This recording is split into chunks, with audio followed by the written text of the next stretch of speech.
It starts as a normal day at one of America's biggest oil refineries. 1,800 people are busy at work. Without warning, a massive explosion rocks the plant. The blast is felt 8 kilometers away. Dozens of people are injured, 15 are dead. A desperate rescue operation gets underway. America's worst industrial disaster for 15 years shatters a close-knit community. Now, a team of investigators must work out exactly what went wrong. Human error, design flaw, or terrorist attack. Disasters don't just happen. They're a chain of critical events. Unravel the clues and count down those final seconds from disaster.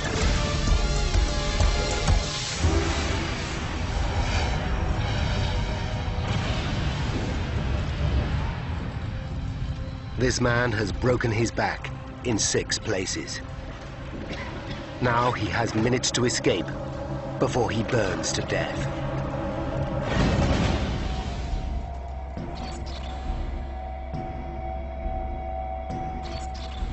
North America, Texas, the Gulf of Mexico. Every second, America burns nearly 4,000 gallons of gasoline, almost half the world's production.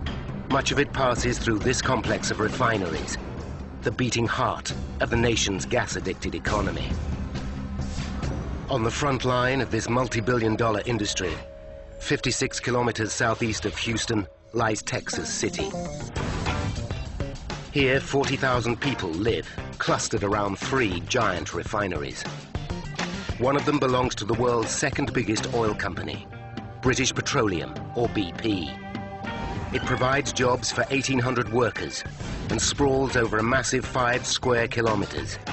Every day, it processes up to 11 million gallons of gasoline. This huge quantity of flammable liquid brings with it constant danger. The oil industry has strict safety guidelines, and with good reason. There might have been some other explosions. That just exploded. That was 3 pipes. Since the 1970s, more than 100 oil workers have died in industrial accidents across America. BP's Texas City refinery has a checkered safety record. Workers have been killed here on at least 6 separate occasions. In September 2004, 2 workers were scalded to death. The Occupational Health and Safety Authority found BP guilty of a willful violation of industry safety guidelines. BP now claims to have put its house in order. There is no limit to the amount of activity that we've undertaken in Texas City to make it a very safe plant. But since 9/11, there's a new threat. Growing demand for gasoline has left America with little spare capacity. An attack here could cripple the world's biggest economy. As a result, the FBI now regards this group of refineries as one of the top 5 terrorist targets in the United States.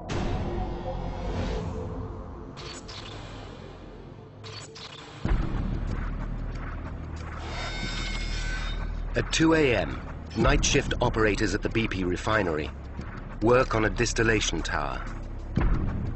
For the last month, the tower has been shut down for routine maintenance. This usually happens once every few years. Now its operators must start it up again. The process can take up to 12 hours, and much of it has to be done manually. The risk of human error makes it one of the most dangerous jobs in any refinery. The tower's function is to distill raw fuel into its heavier and lighter components. On its way into the tower, the liquid is heated by a furnace, and the lighter components evaporate. The vapor rises to the top of the tower and is channeled out through a pipe. It then passes through a condenser and returns to liquid before being pumped away. This will be added to gasoline to make it more potent. Meanwhile, the heavier residue left at the bottom of the tower is siphoned off. This will be used to make products such as tar. If the distillation process creates too much vapor, operators can lower the pressure by venting excess gases. These eventually reach a safety outlet or blowdown stack. Just after 2 a.m., operators start to pump raw fuel into the tower. It's a delicate process. The liquid is highly flammable.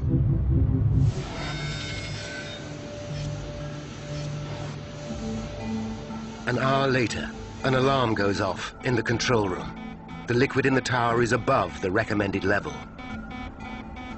Against safety guidelines, the operator kills the alarm and continues filling the tower for another 15 minutes. It's an unofficial but routine shortcut, which has been taken many times before.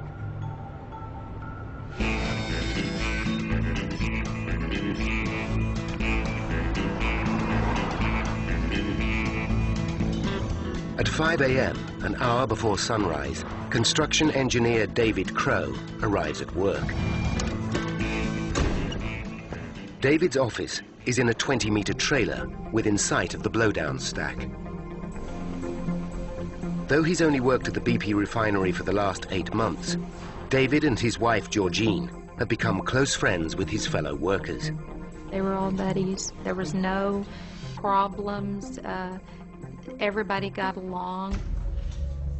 Among David's friends are James and Linda Rowe. James has worked here as a department superintendent for a year. 6 months ago, his wife Linda quit her job as a teacher to work at the refinery. She wanted to spend more time with her husband. As a result, they hardly see their daughter, Eva, who lives 400 kilometers away. The two women are particularly close. My mom, she was my best friend, like my sister, you know, and my mom all in one. By 10 minutes to 10, there's been a change of shift at the distillation tower. The computer shows the liquid level has dropped to normal. The supervisor now decides to move on to the next phase of the startup process. An operator starts to feed more fuel into the tower. At 10 a.m., operators light burners on the tower's furnace. This starts the distillation process by heating the liquid feeding into the tower. From this point on, most functions are automated. The most risky part of the process is over. Just before 1 p.m., workers relax within sight of the distillation tower. It's been a week without accidents, and to reward the workforce for their safety record, BP's management buys them lunch. As the workers enjoy their food, a white pickup truck approaches the main processing unit. It's one of many trucks in the refinery, and nobody pays it any attention. Among the workers are Ralph Dean and his wife, Alyssa. Ralph has been employed here for 8 months as a rigging supervisor. Alyssa is 32 and works as an office manager in the nearby trailer. Lunch is the one time they get to see each other. And we was having a great time. Free lunch, free food, construction workers, yeah, it was great.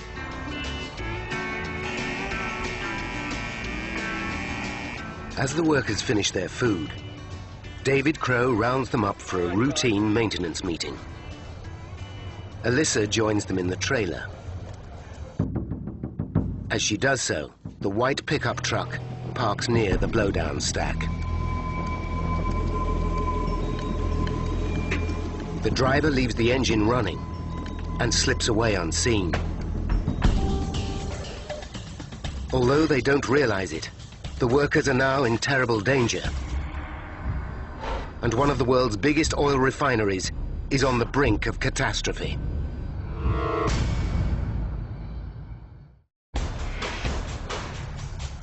At At the BP Refinery in Texas City, operators have been starting up a distillation tower for the last 11 hours. The high-risk procedure seems to be going to plan.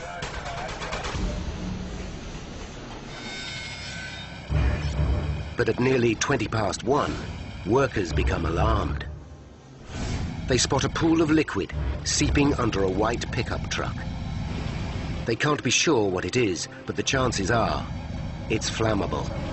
Worse still, the pickup's engine is revving loudly, and the driver is nowhere to be seen.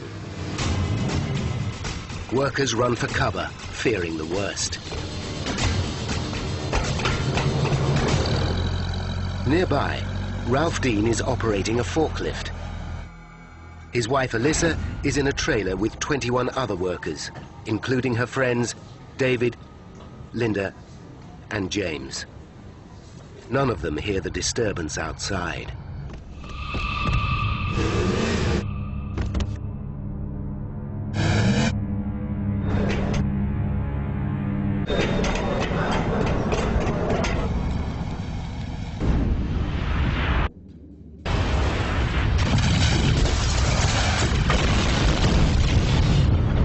Never heard a noise that loud.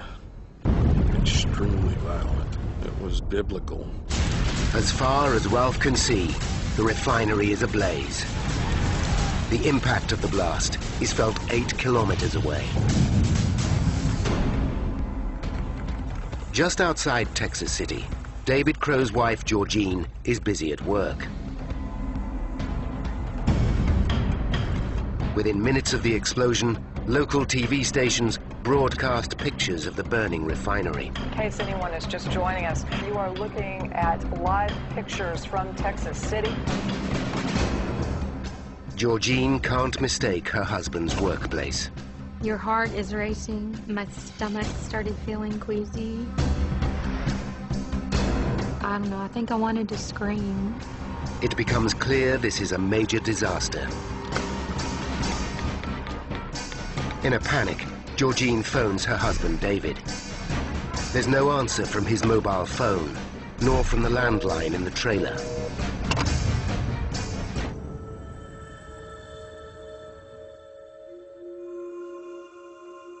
The concern now that perhaps the fatality count, unfortunately, could be going up.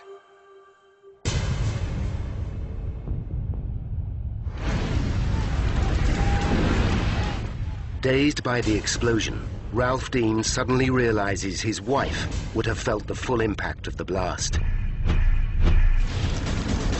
But when he races to the trailer, he finds nothing left. Alyssa is nowhere to be seen. I can't recall feeling anything. The single thought that I can remember the whole time was find her and get out. David Crow was also in the trailer. He's knocked unconscious by the blast and now lies trapped beneath the debris. He's seriously hurt. He's fractured his foot, his heel is crushed, and he's broken 6 vertebrae. But if he doesn't move quickly, he'll burn to death. As he regains consciousness, David tries desperately to free himself.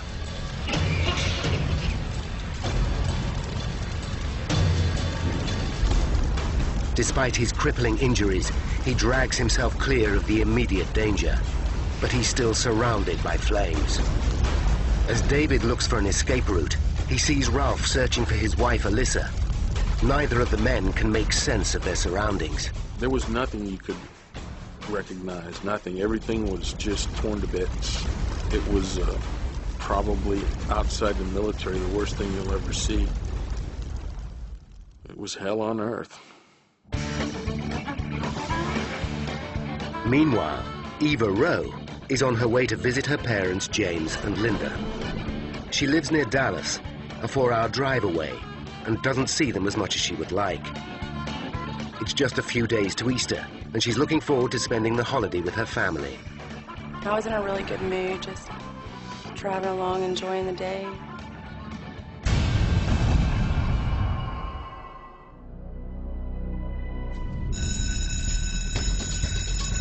Meanwhile, a massive rescue operation gets underway. How many lifelights do you have in the way? We have one. Do you need more? Request them all. 200 firefighters descend on the refinery.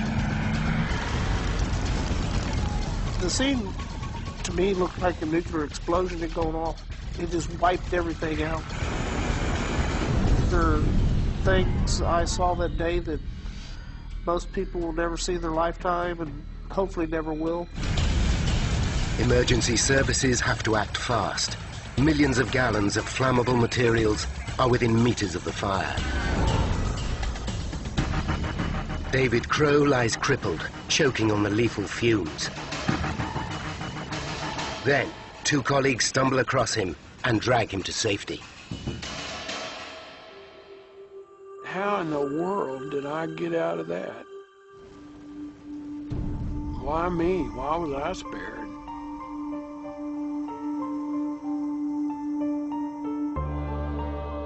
I believe we all have guardian angels. And one was with me that day.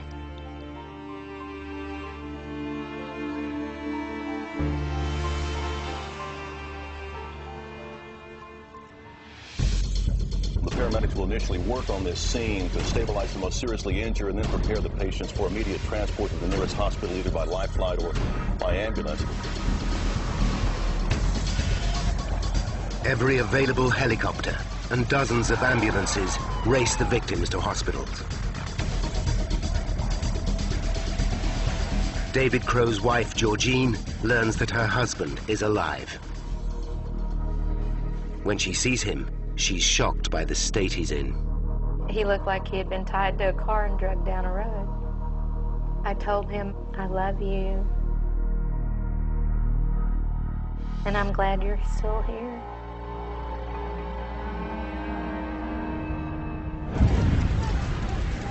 But not everyone is clear of the danger. Ralph Dean continues the desperate search for his wife, Alyssa. All I can think of is digging. It's like I'm digging and I'm not getting anywhere. Then, just as his efforts seem hopeless, he sees debris he recognizes from his wife's office. Beneath it, he finds a body. It's Alyssa, and she's still breathing. She's unconscious, but alive. A piece of heavy furniture has shielded her from the blast and saved her life.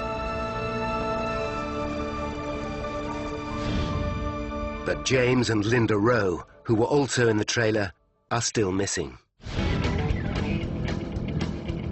Their daughter Eva, now only 45 minutes from Texas City, has no idea there has been an explosion. There has been apparently a major explosion. We understand from one of the witnesses who called us that it is at the BP Refinery. When she hears the news, she immediately calls her mother, but gets no response. I knew that something was wrong because she always answered. And that time she didn't.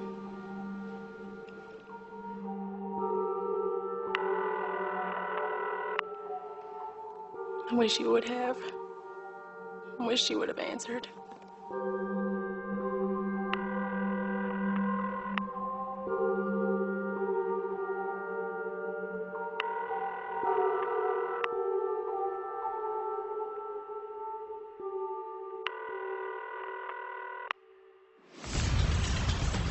Back at the blast site, it takes firefighters more than 2 hours to extinguish the blaze. America's third biggest refinery is left a smoldering wreck.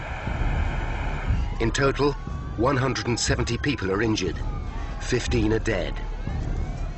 11 died in the trailer, but it's still not clear if Eva's parents are among them. Many of the bodies are so burnt, they can't be identified by sight. The following day, Eva's asked to provide her parents' medical records. She finally learns that neither of them survived. I began trembling immediately, like my whole body was just shaking uncontrollably. My hands, my arms, my legs. I couldn't force myself to be still. And it didn't go away for over 6 months. The trembling didn't go away. Survivors of the blast are also traumatized. I guess what probably haunts me more than anything, I wasn't able to do anything. For a good while there, I had dreams and I was talking to my friends. I'm not sure how rational that sounds, but it did. It bothered me. The disaster leaves Texas City grief-stricken. The question on everyone's lips is what could have triggered this nightmare.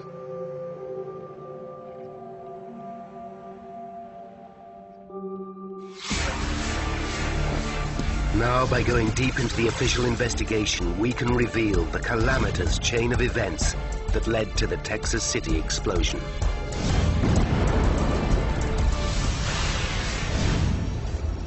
The first officials on the scene aren't industrial accident investigators. They're agents from the FBI. They arrive within hours of the disaster.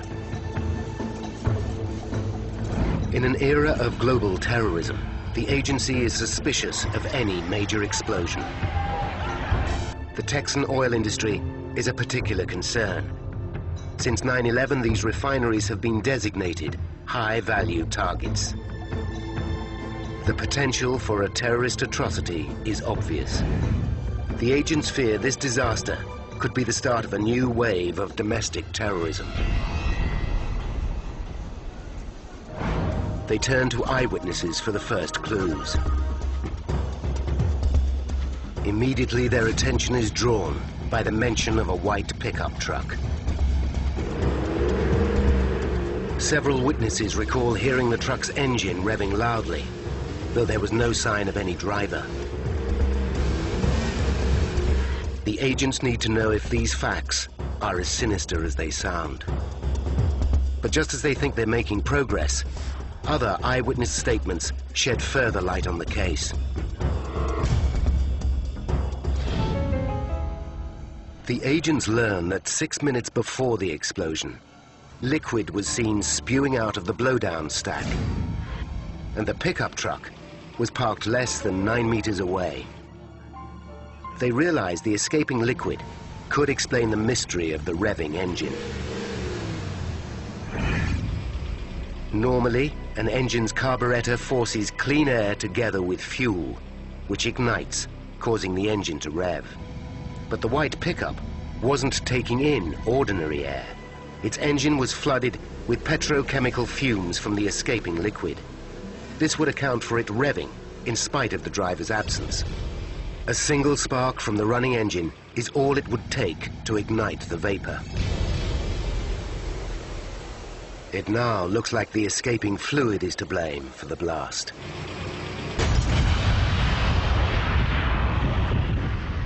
Terrorism no longer seems likely, and the FBI hands the investigation over to a new team. 1,900 kilometers away in Washington, D.C., is the federal agency charged with taking the job on. The Chemical Safety and Hazard Investigation Board, or CSB, was formed in 1998 to look into industrial accidents. It's independent of any other branch of government. The members of its board are appointed directly by the President and confirmed by the Senate. A team arrives in Texas City the day after the explosion. It's led by Chief Investigator Don Holmstrom. A trained lawyer with years of experience working in refineries, Holmstrom is regarded as a leading expert in petrochemical safety. Over the last decade, he's investigated a string of major accidents.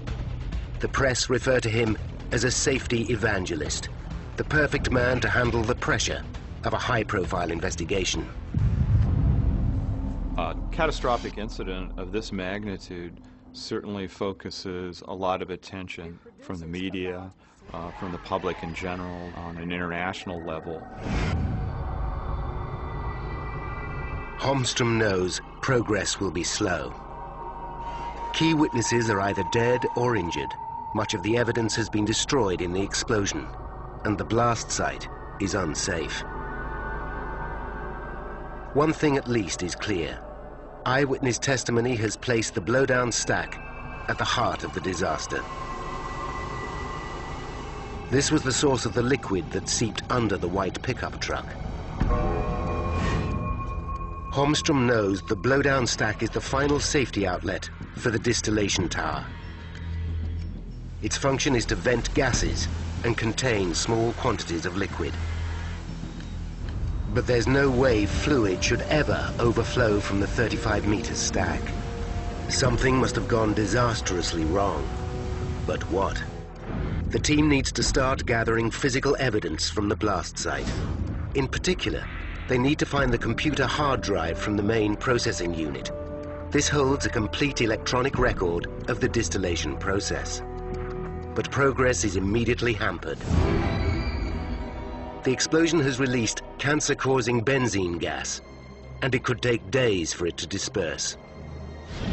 The investigators don't know when it will be safe for them to move in.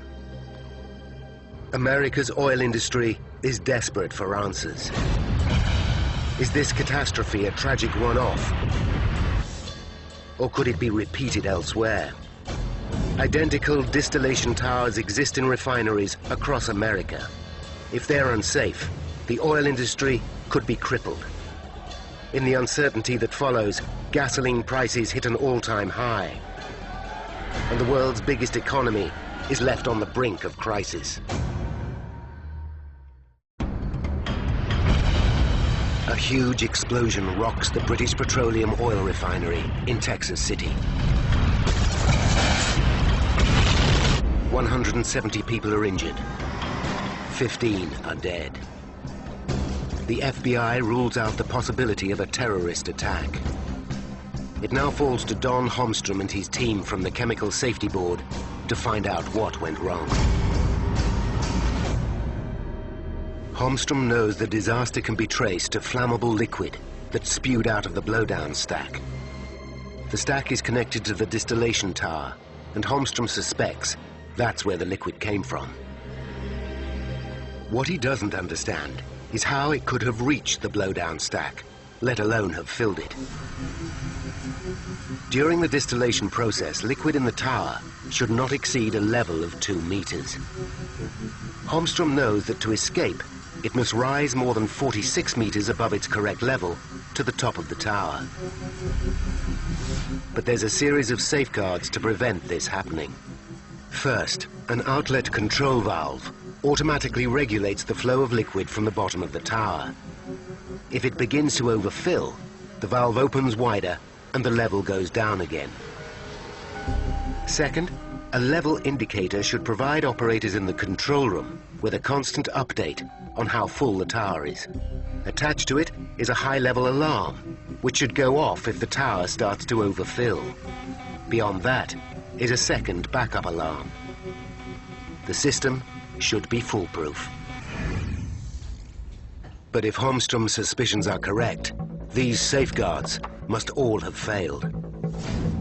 He needs to know what was going on in the tower before the blast. He begins by questioning eyewitnesses. He soon learns the distillation tower was being started up on the same day as the explosion. It's too big a coincidence to ignore. Although the startup is governed by strict safety guidelines, it's potentially a risky process. Could this be connected to the explosion? Holmstrom begins questioning the operators who worked on the startup and finds that his theory might be correct. He discovers a night shift operator broke the safety guidelines. Just after 3 a.m., an alarm went off in the control room. warning that the liquid level was slightly over 2.5 meters. But the operator switched it off and did nothing. He tells Holmstrom that overfilling the tower and ignoring the alarm is nothing unusual. When the feed starts circulating through the system, the level in the tower often falls. He claims overfilling the tower not only saved time, but avoided the inconvenience of having to top it up later. It's common practice. He left the level at about 4 meters, confident it would drop back towards 2 meters when the day shift operator started to circulate the feed. Holmstrom has uncovered a clear breach of safety procedures, which could be linked to the explosion. But when he questions the day shift operator, the man supports his colleague. While he was on duty, he had a constant eye on the level indicator and saw nothing to concern him. It consistently showed a level of less than 3 meters. It looks like this line of questioning could be leading Holmstrom up a dead end. But Holmstrom decides to look more closely at the design of the level indicator. And it's here he makes his first breakthrough. He discovers the indicator suffers from a fatal design flaw. It can only measure liquid up to a height of 3 meters, which shows as 100% on the operator's control panel. Anything beyond this doesn't register on the level indicator. Worse still, the indicator's design means that if the liquid were to pass 3 meters, it could even show a drop in level. Holmstrom realizes the operator's testimony does not prove the startup was safe. He suspects he's on the right track. But even allowing for these mistakes, there should be enough safeguards to prevent an explosion. A second alarm, situated above the first, should go off if the liquid level passes 2.5 meters. Yet nobody recalls hearing it. Holmstrom focuses on this backup alarm. He goes through BP's work orders and discovers another critical error. The alarm had been reported as damaged before the explosion, and there's no record of it being fixed. Holmstrom now knows that of the tower's 2 high-level alarms, one was deactivated and the other never worked in the first place. But even with the alarm systems out of operation, there are further safeguards to prevent excess liquid from rising in the tower. The liquid level is regulated automatically by an outlet control valve. If the level gets too high, the valve automatically opens to allow more liquid out of the tower. Could this also be faulty? Without access to the blast site, the investigators cannot know for sure. Holmstrom confirms with the day shift operator that liquid did flow out of the tower at a normal rate. To his horror, he learns the operator doesn't realize he should check this. It's a serious oversight, but in itself, it's not enough to account for the disaster. Safety guidelines dictate that a supervisor should always be on hand to oversee the flow of liquid during startup. When Holmstrom speaks to the supervisor, he makes another breakthrough. Just before 10 o'clock, he received a phone call telling him his son had broken his arm. He left his post and handed over control to a colleague. Holmstrom interviews the replacement supervisor, who makes a shocking admission. He had never handled a startup before and failed to make a note of the flow out of the tower. So far, Holmstrom has uncovered slack operating practices, poorly maintained equipment, and a supervisor leaving his post at a critical moment. There's now no question in Holmstrom's mind that the flawed startup is to blame for the explosion. but he still lacks firm evidence to prove it. 1 week after the explosion, the team finally get the news they've been waiting for. They are cleared to enter the blast site. The investigators sift through the debris, taking 200 photographs, as well as video footage. A lot of evidence has been destroyed in the blast. But the most important piece of evidence is intact. The hard drive from the tower's control room. It's the equivalent of an aircraft's black box and contains an electronic record of all the key processes that went on within the tower. At last, Holmstrom has the information he hopes will substantiate his theory. He immediately examines data from the outlet control valve. As suspected, it's at the heart of the problem. On the morning of the blast, instead of being set to auto, it was left closed. The valve did not regulate the flow of liquid out of the tower, as it should have. At 9:52 a.m., the day shift operator started the feed. For 3 hours, he pumped liquid into the tower, failing to notice none was flowing out. During this time, his supervisor also failed to notice the imbalance in the flow. It's a potentially lethal situation. But Holmstrom still needs to determine how the liquid escaped from the top of the tower.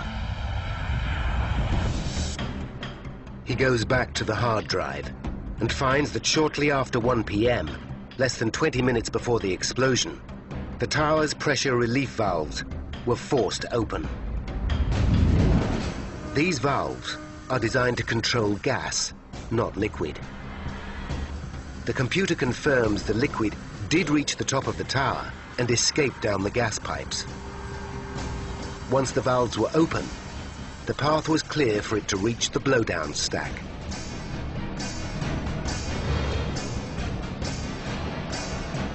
It would quickly have filled the 35-meter stack and spewed out the top.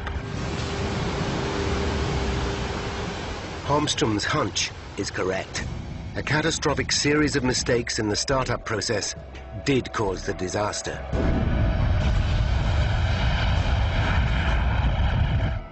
When BP learns what happened, the company accepts responsibility for the blast. But 2 months later, BP pins most of the blame on low-level workers. This leaves many in Texas City dissatisfied. They know the poor safety record of the BP refinery and feel their fellow workers have been scapegoated. They have an ally in Don Holmstrom. He agrees it's too easy to blame a handful of people.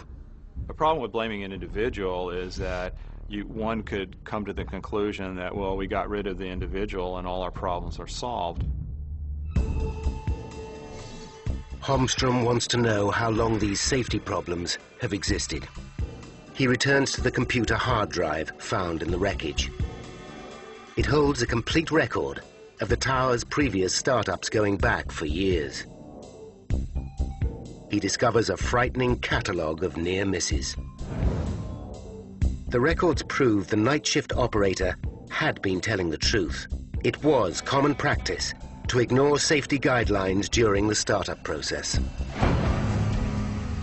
Out of 16 previous startups, 13 had liquid levels above 3 meters, the range of the level indicator. Any of these could have ended in disaster, but managers of the refinery failed to properly investigate the malpractice. Certainly the safety culture as it existed before the incident left a lot to be desired. Next, Holmstrom turns his attention to the location of the trailer where most of the victims died. He's concerned it was sited just 37 meters from the blowdown stack. He wants to know how BP could justify locating it in such an exposed position. To him, the risk should have been obvious. This isn't the first time workers have died in this way. In 1995, at a refinery in Pennsylvania belonging to Pennzoil, a trailer was located near 2 large storage tanks. When the tanks exploded, 5 workers were killed. The resulting investigation warned against placing trailers near flammable materials. But BP disregarded the warning. They decided the convenience of putting employees near the unit they were working on should override safety considerations.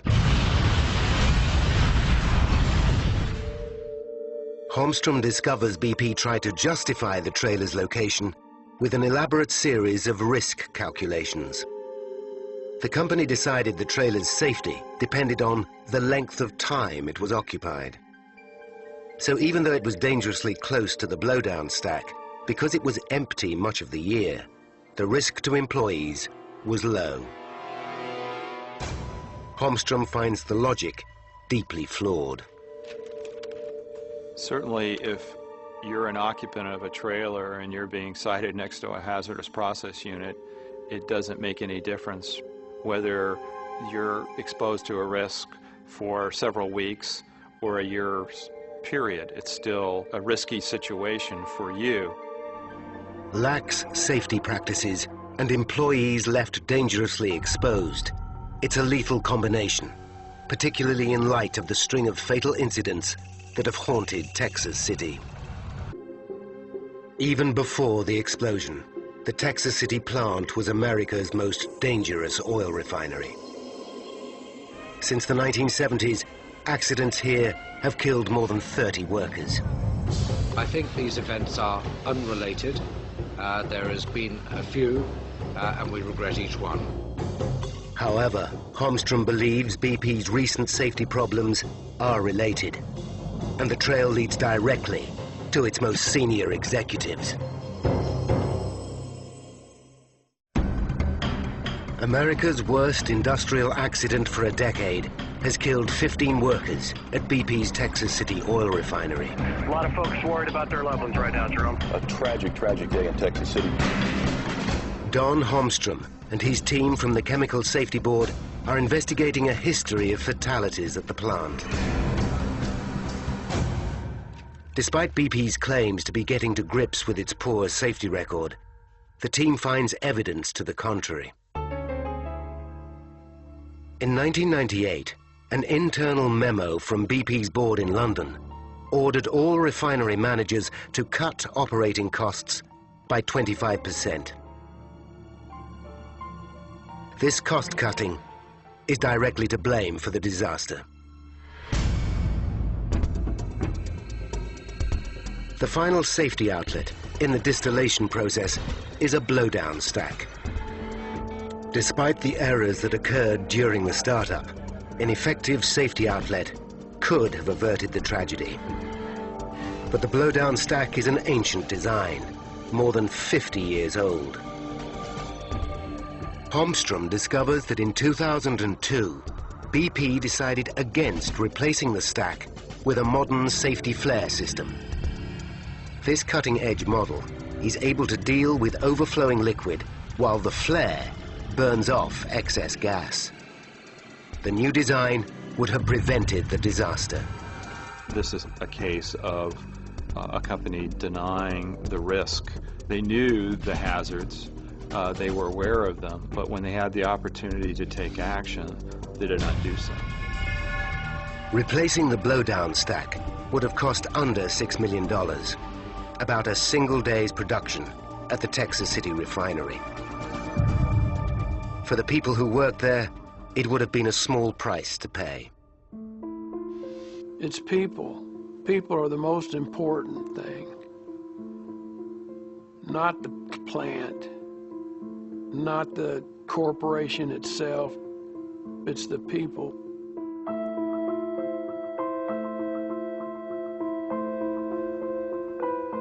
It was 6 months after the accident before David Crow could fully walk again. He still suffers pain from his injuries.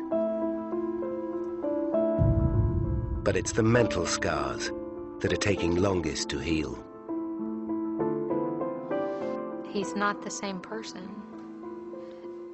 He was a very laid back, easygoing kind of guy, and now he's very angry at the loss of his friends. It's causing us a lot of problems.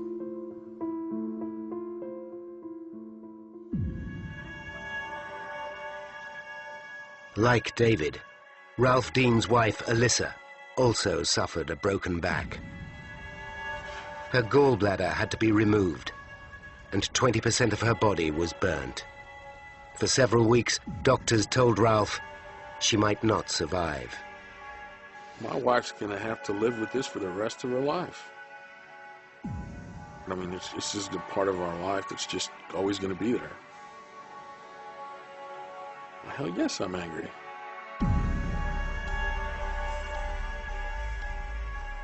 That probably won't ever go away.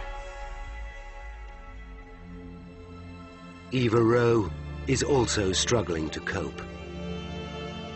More than a year after the explosion, she still can't come to terms with the loss of her parents. It's really hard, you know, not having either one to lean on. But I'm glad that they're together. I wish I could still have both of them, but I couldn't pick to have one or the other.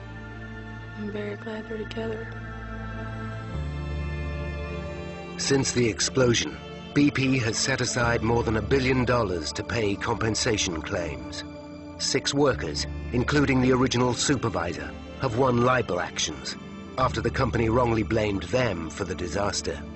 BP has appointed a new site manager in Texas City and improved its training program.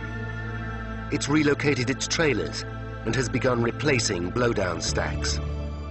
The company is now carrying out a total overhaul of its global operations.